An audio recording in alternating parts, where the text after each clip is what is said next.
simple Google. Give me a second real quick. And let me pull it up.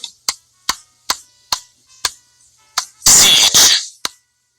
Yeah, and it reads, a military operation in which enemy forces, which in this case, this enemy here would be none other than your arch enemy and nemesis Esau, the so-called white man himself.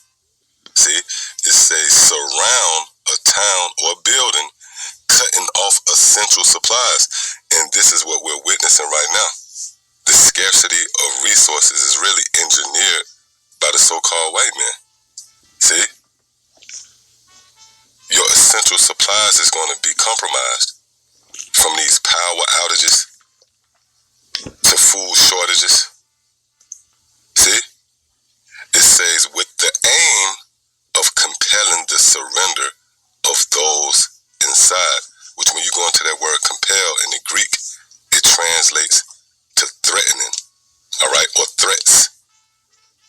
So the so-called white man is going to threaten you by cutting off your essential supplies. See that?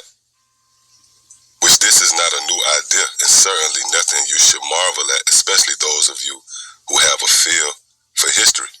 You know, when you go back to 70 AD, in the time of Masada, where pretty much the so-called white man, in the form of the Romans, cut off the supplies of Jerusalem and sieged Jerusalem. Well, ultimately, they captured our people. Well, guess what? We're in the time of the final siege of Jerusalem, which this siege will be more emphatic. All right, that stroke of oppression, those afflictions, that wound from your enemy is going to become more and more dramatic, man. And this idea is found within the prophetic sayings of the Holy Scriptures, which brings me right here to the book of Psalms, the 18th chapter, and starting at the 2nd verse.